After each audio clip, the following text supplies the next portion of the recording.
the model for her customer.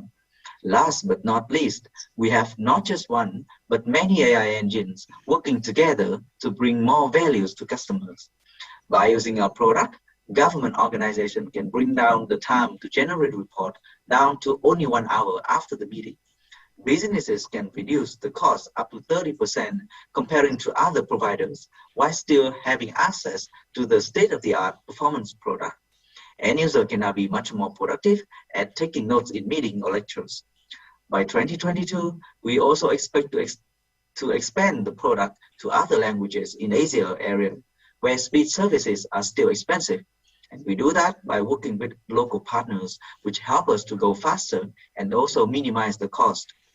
We were able to pull this off by a very strong team with wide expertise, the CEO having PhD in computer science and over 10 years of R&D experience. Our product team has a solid background in product development, optimization, and half of the AI team has master and PhD degree. The co-founder has also the financial director is experienced at auditing firm, which help us to manage the cost and finance effectively. We are on our way to be the first #1 solution startup in Vietnam, which bring AI products to everyone with the best performance. Thank you. Thank you so much. And this is your 5 minutes for Q&A session.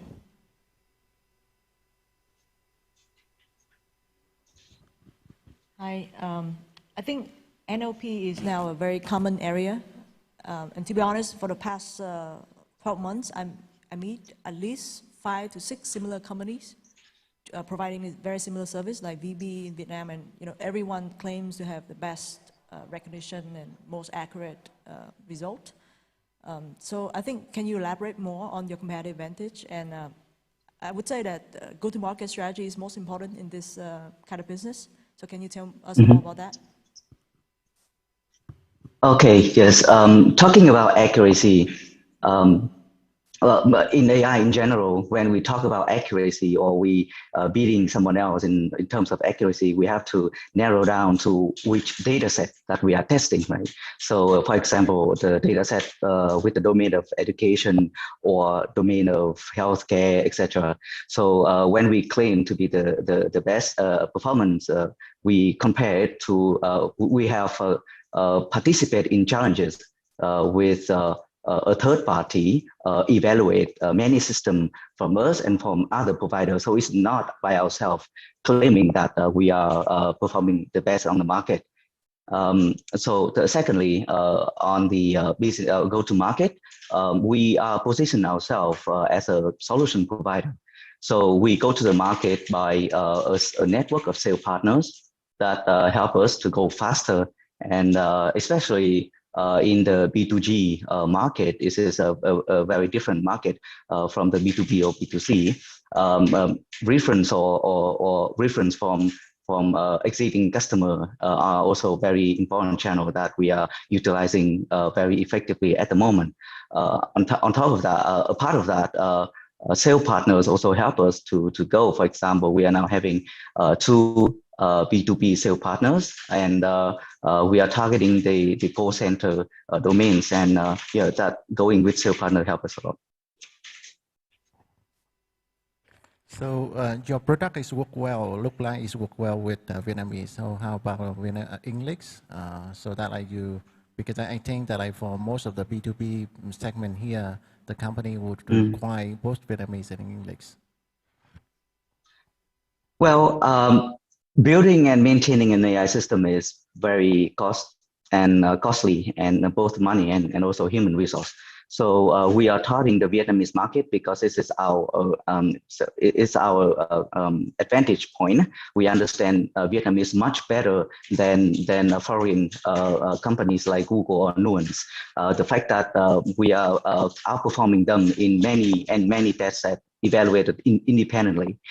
For English, there are many companies doing that right now, and we haven't focused on the English yet at the moment.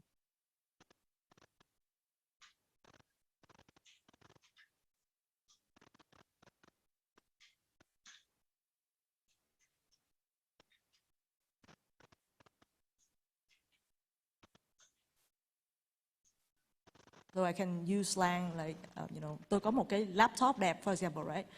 And the way the Vietnamese pronounce laptop in English and in Vietnamese is also very different. So I met companies that pitch that they can do that very good compared to Google or some of the big guys that cannot be localized, right? So what do you think about that? And do you guys have similar capability to solve problems like when people use local language but put in slang in different languages? Yes, not only slang, but words, for example, company names like Facebook, Vingroup, or Coca-Cola. So that we in AI we consider them as a out of vocabulary where the system cannot recognize those words at the beginning. So for when we go to a market, especially B2B, the customization is really important, and each businesses they require different vocab size or the vocab size, right? So as I present in the slide, that we have the ability that even the sales partner, the sale or the customer support, they can optimize or they can build a customized model that add words as required by customers. Not only words, but also the way people speak.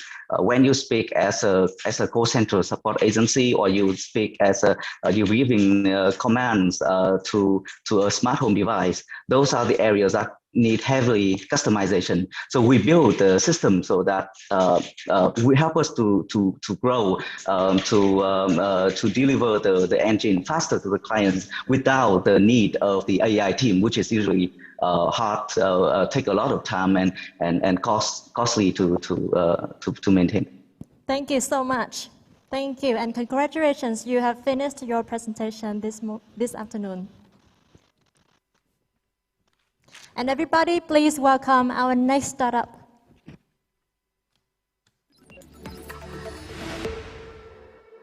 Enmei fungi-based protein with a 35 billion market value by our unique tech to make our product 25% price cheaper to other plant-based brands, and customizing nutrient level to meet your health needs by our AI 3D food printer.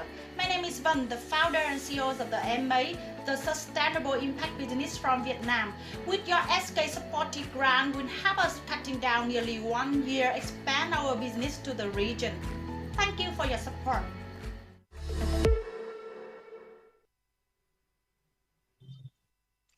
Hello everyone, my name is Vân. Today I'm gonna tell you about Enmei's story. According to the New York Times, hunger will kill more people than COVID-19. We are Enmei, and we believe with our alternative protein technology can solve not only environmental problems, but also the food crisis in the world. The imbalance in meat consumption is proving to be bad for both people and the planet. That is why plant-based meat has been booming, and it will reach to $35 billion in the next 5 years. But it's just only 3.5% compared to 1 trillion of meat industry. That is a huge opportunity for those who wishing to enter this market. We are Enmei. With our unique shiitake-based mycelium technology is the best positioned to capture this market. There are 3 factors make shiitake so special. 1, it has a lot of protein, vitamins, and minerals. 2, it has to fight cancer, boost immunity, support heart health. And 3, it is perfect replacement for meat in texture and flavor. And it's made from our unique strain of shiitake, exclusive to Enmei only. Our secret sauce is the combination of shiitake based with the AI-powered 3D food printer that enables us to customize the nutrient level, texture, and flavor. Let's imagine people who have the diabetes, they must to follow a strict diet but crave meat and seafood. With our solution, they can eat whatever they want without worrying about their health problems anymore. Now, we offer 3 product lines to satisfy from Eastern to Western daily needs. The first one is the flours we made from 100% of shiitake with GMO-free, no cholesterol, antioxidants, a side dish is dry, sushi, noodle, and perfect fit with the bakery industry. The second one is shiitake-based ham sauces, which can be served with Vietnamese bread, sandwich, or even hot pot. The third one is shiitake-based meat, which has the same texture and flavor as a meat. Our price is lower 20% compared to other plant-based brands. Due to the COVID-19, we have to face up with many challenges. but our revenue still grow 110% compared to the same period last year. The total revenue today is $1.5 million, and we are going to expand more than 1,000 outlets with Bách Hóa Xanh, Vinmart, and GS25. This year, we are honored to be selected as the only startup to cooperate with the government of Vietnam in 3D food printing project. And we got supported for new market expansion program by government from Europe, China, Singapore, and UAE. We also got the invitation in R&D and distribution with the giant as Nestle, Kroger, and CJ Food. And we got the support from mentorship program from big crop like Unilever and SKSF. Now stop at that. This year, we're just launching new product lines to the market already. The mushroom-based pizza in this August. And we are preparing for the launching plan strategy for the new product lines, the diet, nutritional, mushroom-based confectionery and snacks. We are now raising $1.5 million for scaling up and global expansion to new markets, Europe and Asia, and hitting more than 3,000 outlets in the next 3 years. So who are our guarantor for this success? We spend more than 100,000 hours on R&D to develop our product and collective 70 years experience in food industry business. I am Văn Phạm, the founder and CEO. I started this business with my mom 10 years ago with the hope to save my family from bankruptcy. But now, may give me a chance to build this business globally. I have accessed to other successful startups before. Mr. Đoàn Võ is the CFO and CTO of the AI Power 3D food printer. He is the MIT and Kellogg University alumni. Ms. Quyên and Ms. Khanh are our R&D team leader in food tech, biotech, and medtech. They also have that patent on their research as well. Moreover, we also got the advice and guidance from the best-in-class mentor in many business aspects. By 2027, MA will cut down 7 tons of CO2 emission, saving more than 90 million liters of water, 5,000 hectares of land, 17,000 animal lives. Let's join our journey. Together, we can save our planet. With your SKSS grant, we'll help us to cut down nearly 1 year in scaling up. Thank you. Thank you so much. And now you will have 5 minutes for Q&A. So my first question is, because you're working in the consumer products, so what will be your short measures to convince your consumer? Thank you for your question. Our company for the end customer is that MA is not the company to create the economic benefits, but we also want to contribute the value in sustainable impact our climate change and planet too. We are the social impact company.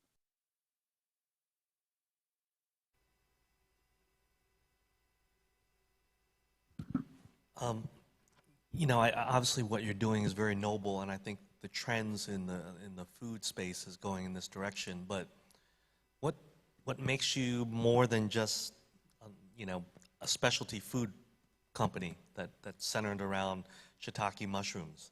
Is there special technology? You know, obviously a lot of the food tech brands, they're going very specifically about protein replacement, whereas I think this is more about a product that you can produce hopefully very good tasting food out of, right? So what makes your business potentially scalable, or what secret technology do you have in terms of creating these products that no one else can do? Thank you for your question. There are many startups in the world now in the plant-based meat industry. But do you know that the plant-based meat company that each using the other ingredients from the plants, from the nuts, and from the cereals to mix it and then to create their product. But with our technology from MA, we not only do that, we using the technology of the fungal kingdom, using their root structure as a mycelium to create the end product of the meat texture, flavor that you mentioned is that similar to the real meat. The secret sauce is that we're using our combination for the mycelium shiitake with our 3D food printer that can create a lower price 20% to other plant-based brands in the industry. And the next leading to M2 real meat with the lower price.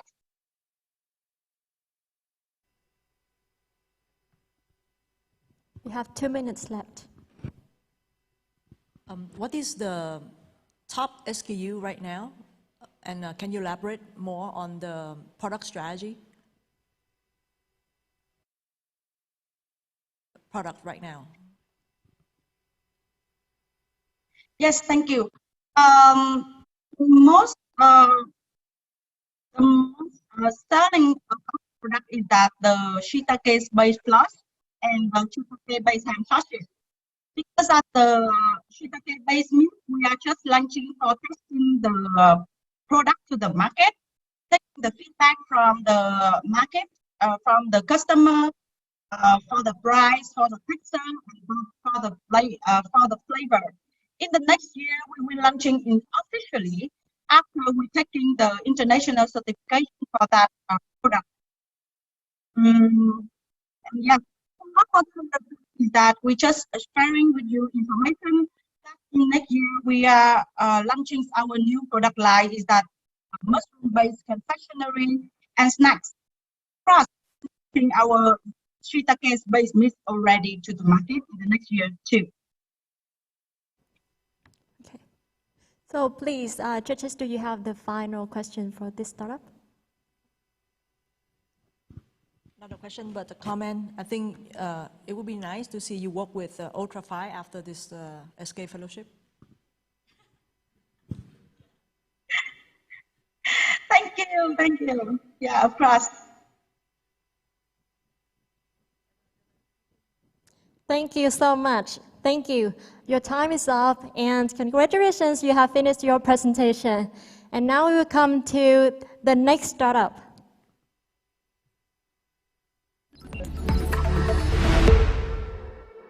Hello, it's Tuan Cheung from Met24/7. So Met24/7 exists to be top of mind family healthcare in Vietnam, providing the seamless experience between in-person care and virtual care.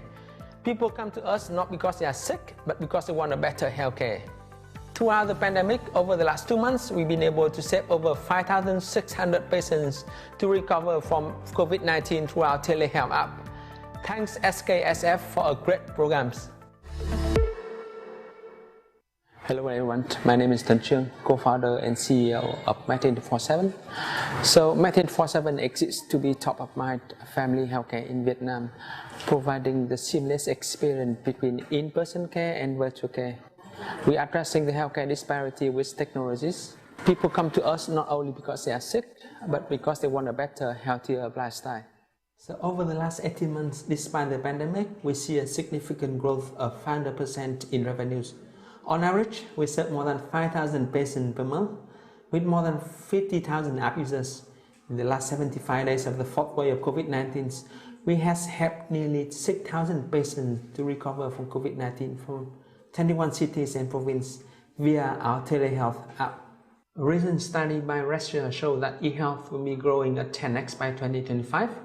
Vietnam has one of the highest mobile penetration in the region with more than 60 million mobile users.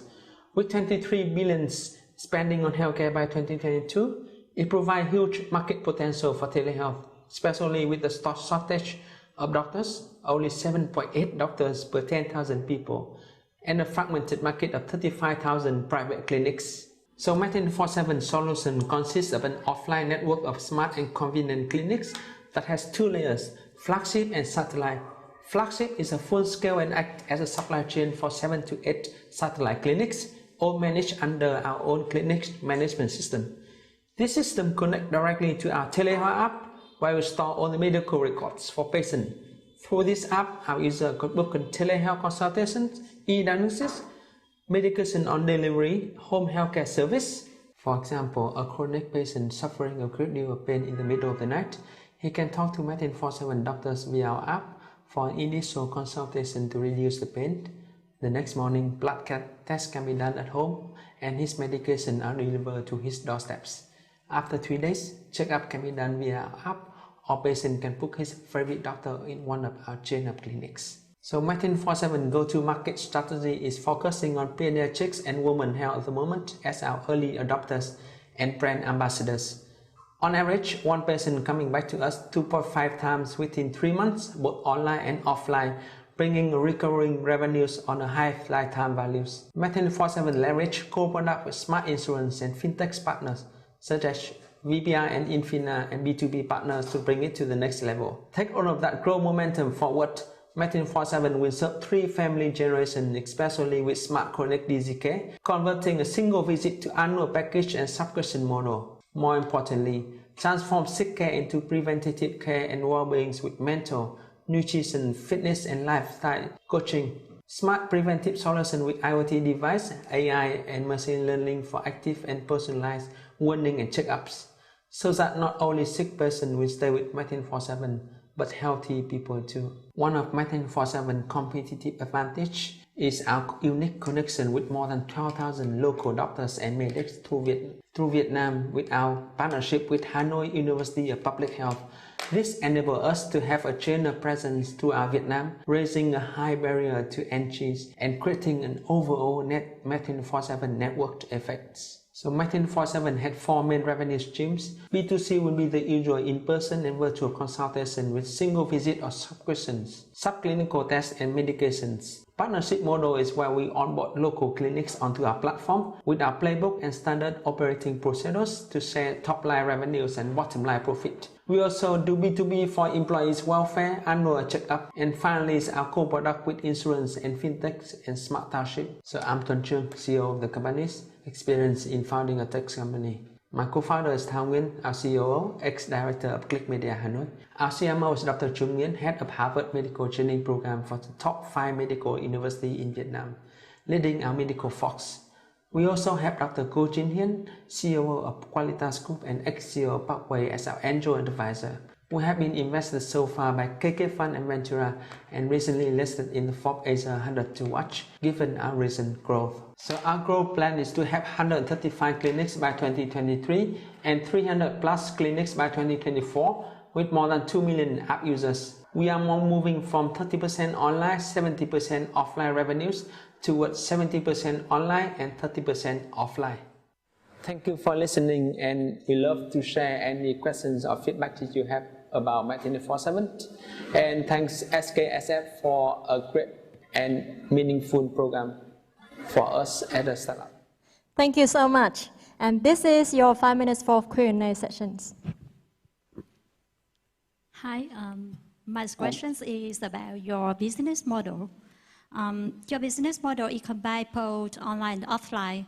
I think combine two is far more difficult. So do you think you should focus on one man model in the future, and what is your priority? Yes, right. So we started as a software service, but when we go into the market, it's quite a fragmented market. So only using the technology will not help, and also people prefer in-person care. However, when we go into the market, we found out that once you get an offline patient, it's really easy to convert them to online. So our main model moving forward is that we're gonna be hybrid chain of clinics, convenient clinics only, so that we can, leverage the technology that we have and focusing on the electrical medical records, because we believe that is the core values for preventative care and well-being, which is non-existing in Vietnam. So right now it's a bit like sick care when people get sick and they care about the health. So we want to take on our platform, our technologies, to expand throughout Vietnam. If that answers the questions, yeah. The biggest challenge you have to facing in terms of management, operation, or the network with the doctors? Yeah. So the most difficult challenge is on the operations. because medical is a traditional, industry. And once you bring anything new into that, you got to start it, hand-on. And that's why we open up the first 2 clinics on our own, because we want to learn on the playbook and we learn how to operate and how we can apply the technologies. However, from the third one, we actually take over the management from one of the local clinics. And after 6 months that we take over, we make it break even though they was making a loss before. So the partnership model is the one we are going forward to bring in our technology, bring in our operations into the local clinics. Yeah. This question is to validate the OMO thesis. Yeah. At the moment, how many people actually visit the offline clinics per month, and what percentage of those visitors actually download and use the app after the first visit? Because we build the clinic management system ourselves, so on the medical record store, the app, so 85% of our offline patients use the app. We got more than 5,000 visits per month now, in which that is the paid visit, in which is 30% online and 70% offline. But the amount of the online patient is a bit more because we still need to do a lot of free campaigns and educate the users to pay the online. For example, throughout the COVID-19, we offer free service for people who in need when they cannot go to any of the clinics. Yeah. So to validate the thesis, right? So you want to acquire the users online and bring them offline to your touch point, or is that people would walk into your clinics and then you bring them online? So what is the focus? Yeah, so the focus moving forward is that we're gonna turn into more online and less offline. But our go-to-market right now is more offline and turn into online because it's still an early market, and the standard of the service is still quite fragmented. And we believe that healthcare is all about quality. If you cannot maintain the quality, then you can easily lose the customers. And one of the things that we have is 49% of retention, and that's what makes us really proud. Yeah. So your strategy going forward is going online. So do you think that like giving promotion, discount, subsidy to consumer will be, to the patient, will be a sustainable strategy? No, definitely not. What we are doing now is that we be doing different communities online. For example, we have parent communities for women and pediatrics, and we have diabetes community, we have heart problems communities, and we are building those communities right now. The free consultation right now is only the first strategy that we try to break into the market. But later on, we will try to build up those committees. Yeah. Your time is up. Thank you. And this concludes all the presentations from our startups. Congratulations, startups, on your great performance.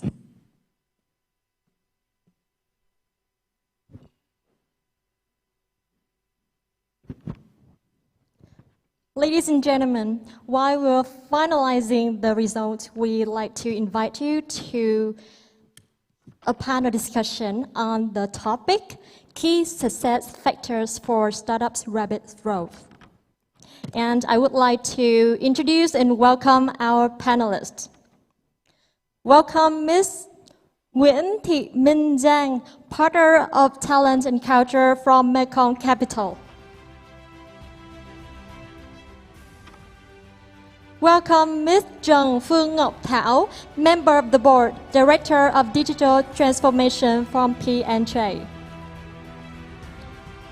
And the moderator for the panel discussion is Ms. Hà Thanh An, Director of International Relations of BSSC and COO of IBP.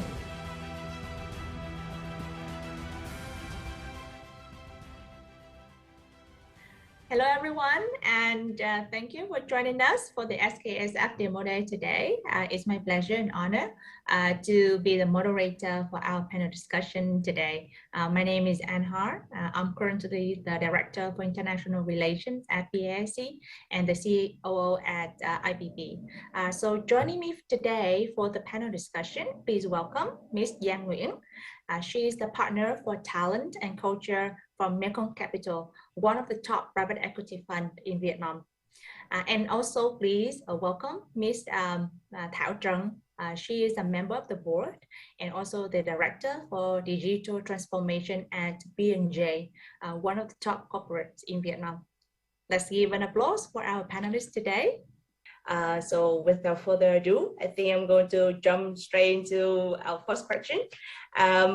My first question, I would like to ask Ms. Giang Nguyen from Mekong Capital. I understand that the investment approach from Mekong Capital is that you're going to invest in the investee and also join with the investee to help the investees grow. And the target of Mekong Capital are the SME or the ready-to-grow companies. So my question would be, why Mekong Capital chose this approach? Is it because you've seen some of the challenges, some of the gaps, or some of the weakness in your investing that makes you want to jump into helping them to scale and grow? Okay, thank you so much for inviting me. I think to answer your question in short, so first it starts from our commitment. It starts from our founder commitment, but now it's become our share commitment. That's one. And the second thing that it's all start from the what we have done so far, what we have added value to our former investee company, and we found out the way that to partner with them. That is the effective way and the effective approach. It's wonderful to hear the keyword partner. I think this is one of the keywords that our panel discussion will dive deep into as well. Just to have a quick follow-up with your answer, during this very long-term partnership, can you share with us some of the challenges from the investee that you have encountered, especially when you partner with them from the stage when they're ready to grow to the stage where they can really scale and grow nationwide or even regionally?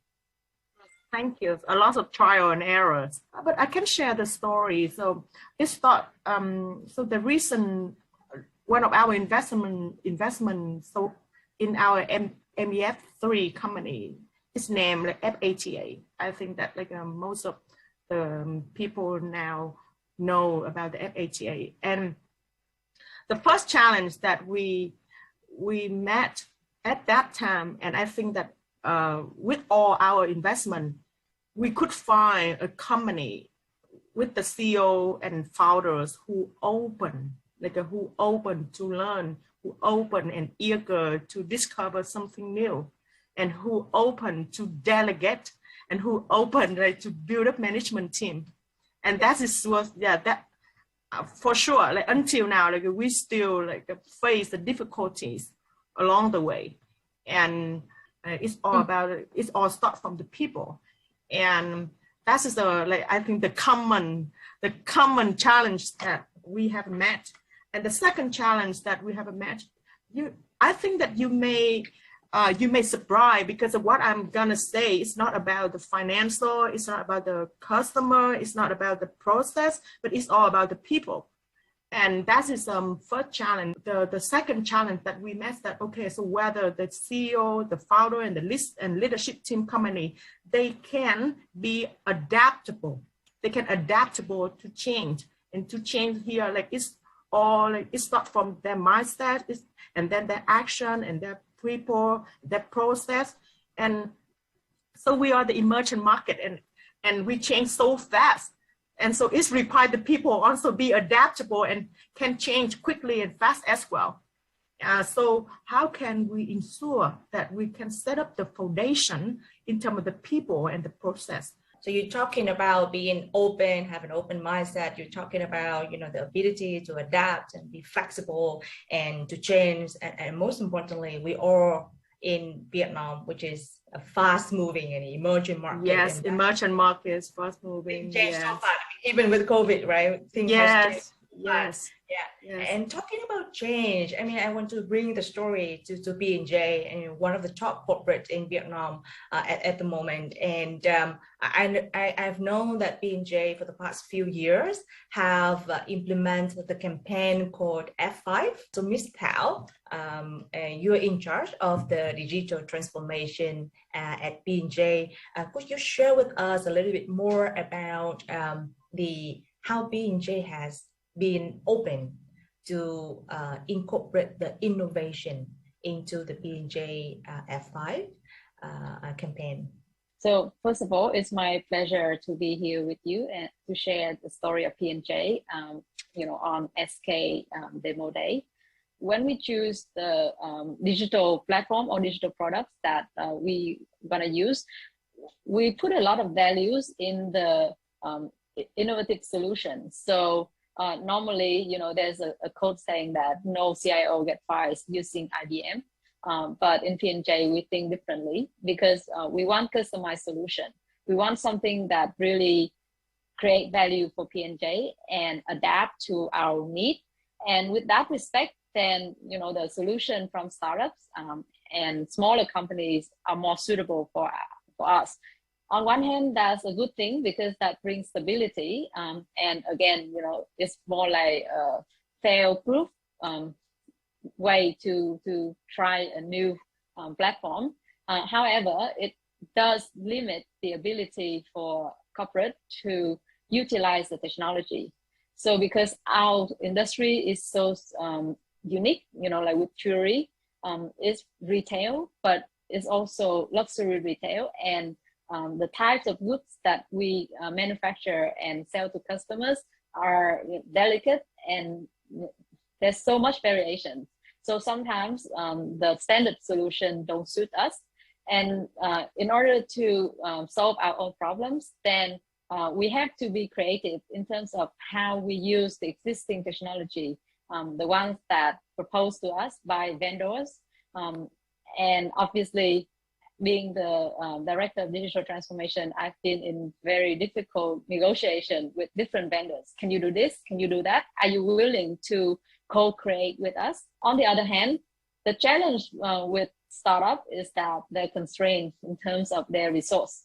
So sometimes the co-creation that we're looking for is difficult for them. It's not because they're not willing to do that, but it's because it's gonna take certain time and investment. And with startup in their early stage, they might not have that luxury. So that's then become a discussion between the two parties, how P&J can partner with them in terms that we also use our own resource. And we really like the idea of co-creation, which means together we can, help the startups to use P&J as their laboratory to trial some new ideas.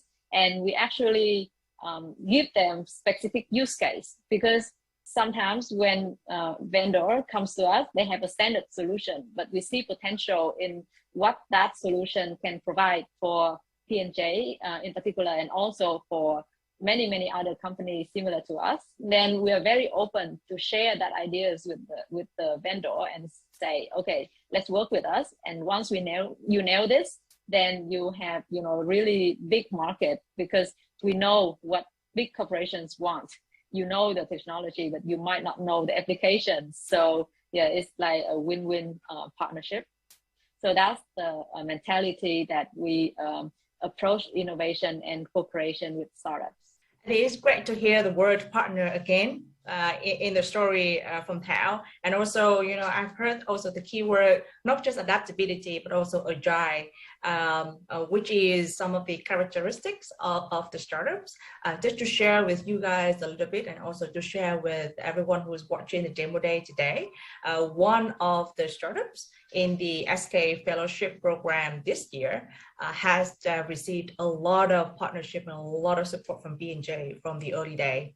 And that, yes, that is a real case. And that support in the very early beginning has helped the startup to sharpen his solution for retail. And then from there, he could expand it to other retail business in Vietnam. So just to tap on that a little bit, Ms. Thảo has shared that P&J is open in partnering with startups. I feel like, is that a little bit rosy for the startups? I guess the journey is not always being smooth. Can you share with us some of the challenges that you think the startups could have done better in order to partner with big corporation like P&J, especially with the early stage startup where their solution and product still need a lot of time to be defined? Thanks for sharing about one of the success stories. To answer your questions regarding what the startup should do better, I think the first part is all about self-understanding, to really understand your own position when you comes into a discussion or a negotiation, because at the end of the day, it's business. Even though we say win-win, we want co-creation, but it has to be a fair deal for both sides. And from a company like P&J, first of all, the solution or the product has to work for us, so it has to suit our need. And with that respect, then any potential partner or vendor or startup that want to work with us needs to do due diligence in terms of what P&J business is and what is the strategic fit between the two companies if we want to talk about a long-term partnership. Here I don't mean the normal commercial transaction where they sell a solution, because if it's just pure solution, then maybe startups are not the right vendor for us. But we're looking for startups with potential, but the startups must know what is the key strategic asset or the key values that they can bring to P&J.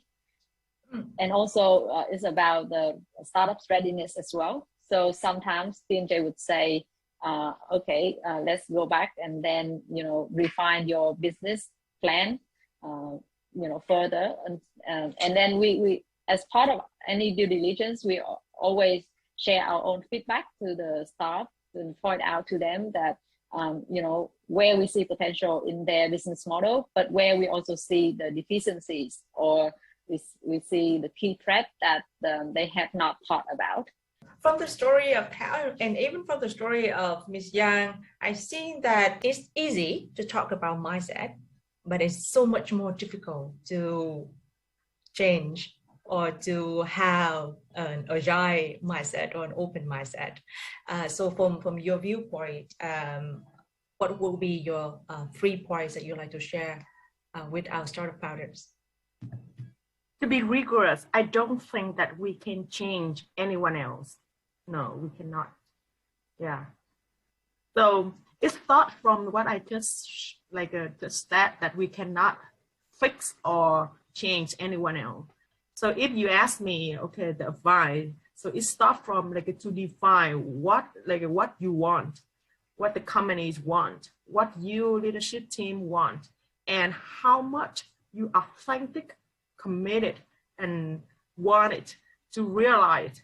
So that is my key. Yeah. And that can drive you. Yeah. Okay. And how about you, Ms. Thảo? I mean, you have shared that you would like to see more, the long-term partnership that you hope to have with the startup hasn't happened as you wish. Do you think it's because of the gap in the thinking from a corporate view and in the thinking from a startup view, and how to reduce that gap?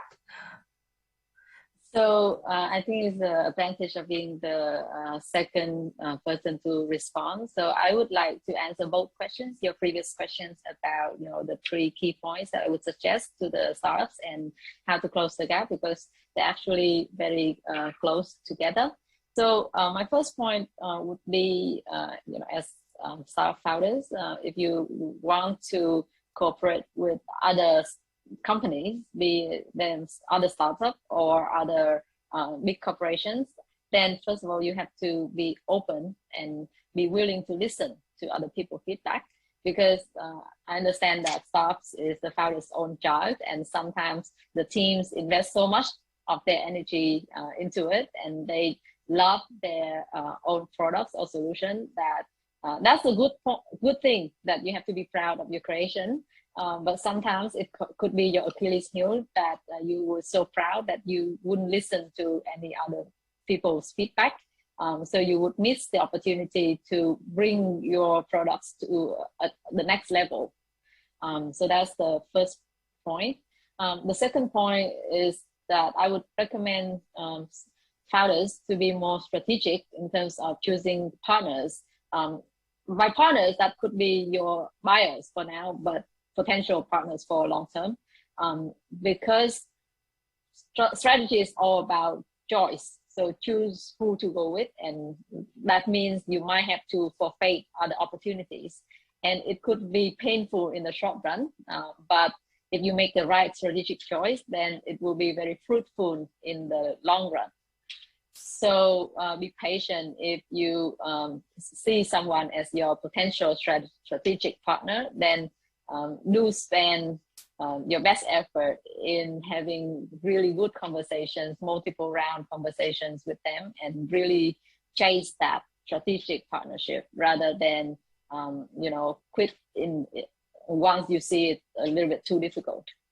So that's my second point. And then my third point is that please have a more value creation mindset, because there's always the conflict between value creation and value distribution, so to speak. And it will come up in any negotiation situation when the two parties will have to sit down and agree on a value, like a valuation for the deal or valuation for the investment. Then again, putting back to the second point, let's think about it in a strategic way. So let's focus more on the value creation together, how much value we can create, which is a bigger pie, much bigger pie if this strategic deal comes through. And then within that, obviously there's the difficult part of value distribution, who gets what. But if we mix up the order and we focus more on value distribution first, and if the startup is too adamant in terms of how much it values itself, then a very good deal might fall apart. Yes, so that's sort of my 3 key points. And I think if those 3 points are improved on the startup side, then the gap could be closed. On the other hand, I would be fair and I say that, from the corporation side, for us like P&J, we also understand that we need to move faster, and we need to be a little bit more risk-taking in terms of how we value the potential of the startups. But obviously, being a corporation, then we have our finance department, we have layers that we need to go through. So sometimes I myself, as the director of digital transformation, would like to propose for you to go fast. But as it's just the usual landscape of big corporations, then there are more scrutinization, and it's a good way that it helps the due diligence process to be more complete, more comprehensive.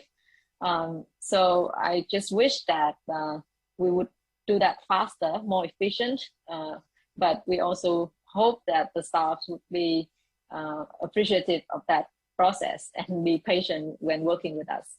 Okay, thank you so much, Ms. Thao, and thank you so much, Ms. Yang as well. I mean, from your sharing, I see that it's very important for the founders to really identify what they want. I think I would like to hear your sharing a little bit more from both sides, from both of you. Is there any way that could help the startup move a little bit faster in establishing the strategic and long-term partnership with, say, corporate, or even say with a PE fund like Mekong Capital? So I totally agree that sometimes startups just can't wait, and this gap has to be closed from both sides. I acknowledge that, but I just like to share a saying that I really like, which is, what got you here will not get you there. So as startup go through different phases, then it must recognize that its business model might have to change, its partner have to change, and at these critical junctions, these are important jump to make. And at that jump, obviously we want to go fast, but we have to also be careful as well. And just a thought came into my mind that the role of incubator, like SK Fund, could help, because normally the incubators or the seeding or angel investors are more strategic. They invest in multiple business. They understand how to work with other partners or how to work with corporations. So I think they can provide advice. They can also provide that much needed capital for the startup to survive through that conversation. And so they can play the role of the facilitators and help to facilitate the conversation between the startup and the potential strategic partner. For me, I think it's just my point of view. I think it starts from one pattern that when I see the startup in Vietnam, so they all start from what they think or what they want that they can deliver, rather than it's come from the market, or it's come from the customer. What's the customer want? What the customer need? We create a space or a business community that like all the company or all the investing companies, so they can learn, they can share from each other. Yeah, example like for example, in our portfolio companies, so we have a Nhật Tín logistic company, and we also have a retail companies like Phocmon City or Hoa Sen Việt Group.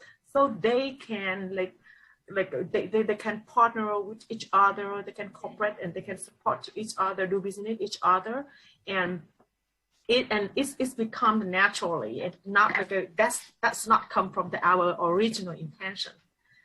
So that's one. The second thing that I'm totally aligned with what Thao said, the startup so like the Mekong Capital, it's always start from the vision. It start from like a 5 years vision, the long-term goals. However, step from there, we define like the milestone for each year, each stage, and given the requirement or the needs of each stage. So you may consider who is the best partner with you for this stage. Yeah, for example, I think that for the early startup, so you may cooperate, I don't know, but you may cooperate with angel investor who can offer you fund, who can offer you the support and the empowerment in terms of skills or in terms of your brand. But maybe next stage, so you may find the fund or the partners or the funder or the corporate or the strategic partner that who had the experience in scaling up the company. Yeah, it's not about the money anymore, but it's about the lesson learned or the experience that you can gain from this funder. Or maybe the next step is, so it depends on its milestone to achieve the vision. So you may define who is your best partner to work with. Oh, I just want to tap on a little bit what you've just shared. It's just one of the reason why SK Fellowship Program exists. I mean, the program also want to be an alumni or like a business community of startups that could share the services with each other and could leverage each other resources for growth. So with that, I think I could try to summarize a little bit from all of your sharing today. I mean, in order for the startups or any company to grow fast, it's very important to start with a very strong foundation. And this is where the great solution or the great service are. Start with that, having a great solution and service, and be ready and have the right mindset to bring your solution or service to the greater next level. And last but not least, I mean, do not go through the journey alone. Whether you're going to be part of a business community or an alumni, or whether you're going to be part of a larger, bigger ecosystem landscape, that's very strategic in helping all the startups or the companies to grow fast in this fast-moving and emerging market of Vietnam. I would like to thank you once again, Ms. Thảo and Ms. Giang, for being with us today at the SKSF Demo Day and share your insights, very, very great insights. And I'm sure that all the startups or our audience today would learn from you. And hopefully after this, many more would approach Mekong Capital for investment opportunities at Penny, and many more would approach Ms. Thảo Trang to bring in that digital innovation that P&G is taking, and that long-term partnership as well that P&G is taking. Thank you one more time. Thank you, you guys.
everybody please come back to your seat to continue enjoying the event. Thank you.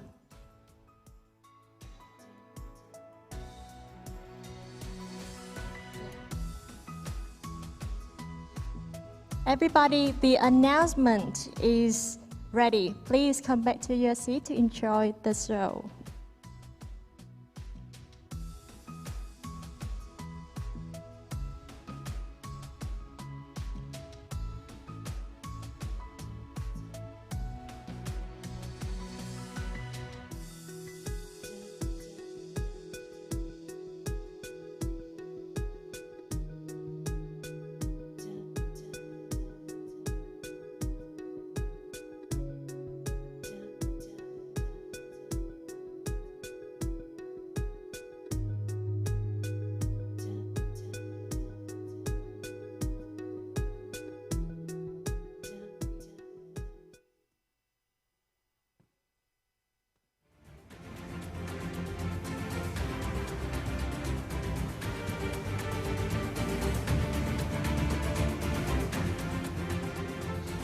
Ladies and gentlemen, as SKSF 2021 is coming to the last leg, let us look at some of the highlights of our activities and our journey together.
Ladies and gentlemen, we have finally got the results for top 4.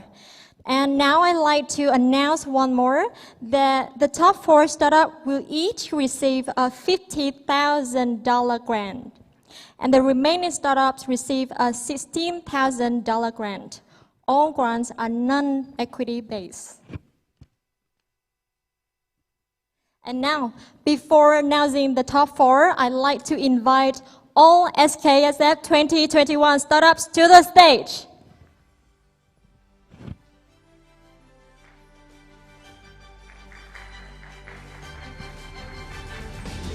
Today is quite special as we have startups joining us from online and offline.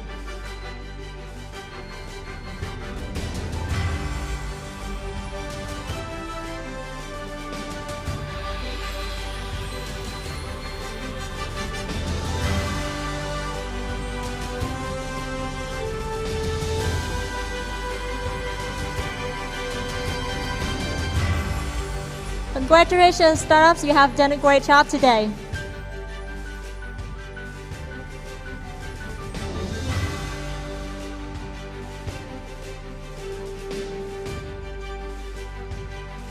And now let's welcome Mr. Michael Han from the organizer to present the certificates and flowers for all startups who have been with us through the program this year.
Thank you, startups. Thank you, Mr. Michael Han. And ladies and gentlemen, now is our most awaited moment. We would like to announce the top 4 of SKSF 2021. But like last year, before announcing the award, the organizer has a very special surprise for all of us. Besides the top 4, the program has selected one startup who have shown great effort and dedication throughout the program. And this startup will be presented with an honorary award and with a $26,000 grant.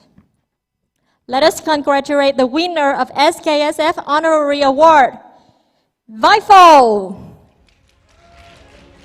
Congratulations. Ladies and gentlemen, and now who is our startups in the top 4 this year? Our top 4 are those who have performed exceptionally well, not just today, but also over the past 6 months. Let us wait no more. Congratulations, Voice FM, for being the top 4 SKSF 2021. And next, congratulations, Chimo! Let us all congratulate our next startup in top 4. Umbelina! So we have announced 3 out of 4 startups in our top 4. Who will be the last one? Congratulations, Vice!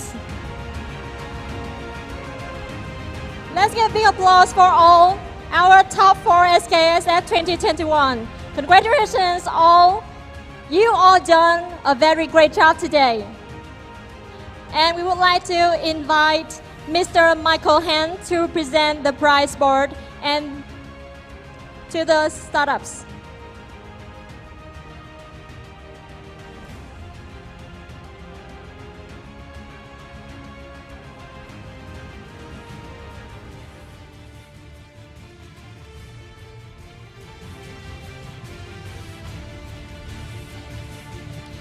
Congratulations once more to all startups today. SKSF is honored to be a milestone in your journey. And let us continue to grow our fellowship and support each other in the road ahead. Thank you so much.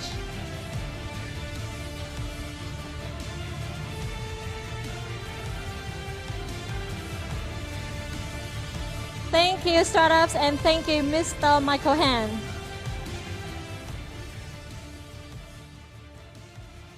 And to close our demo day today, we would like to invite Mr. Ken Choi, Executive Vice President of SK, to give the closing speech of SK Startup Fellow 2021.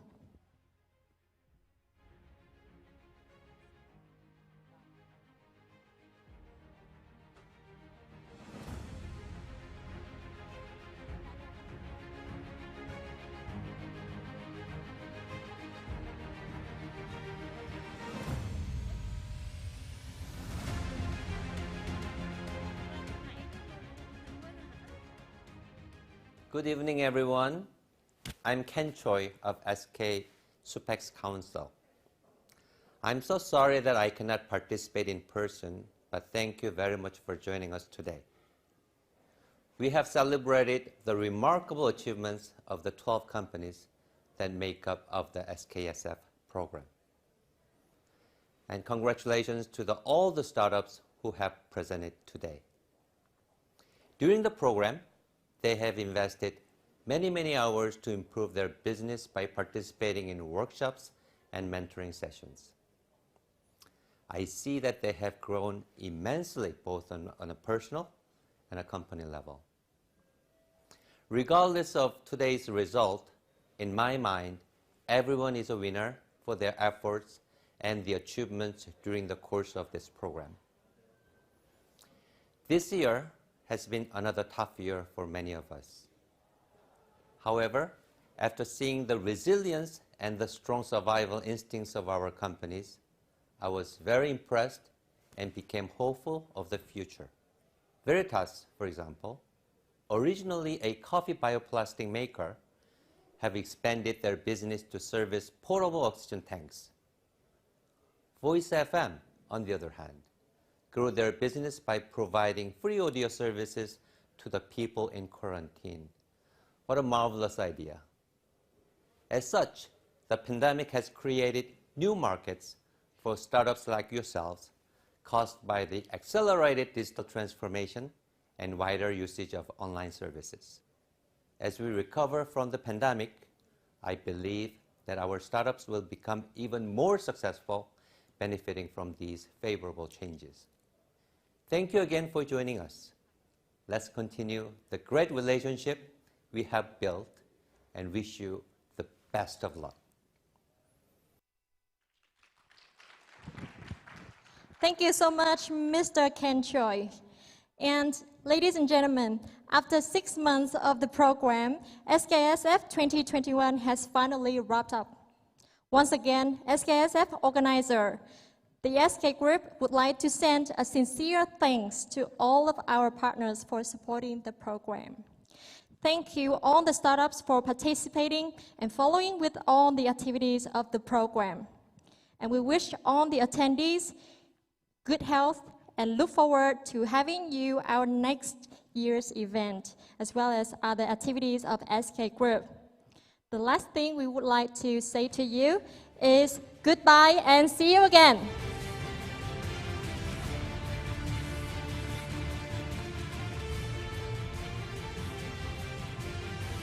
And right now, we would like to invite startups once again come to the stage to have some pictures, take some pictures with the organizers. And judges, please stay. Yeah. Startup, please, on the stage.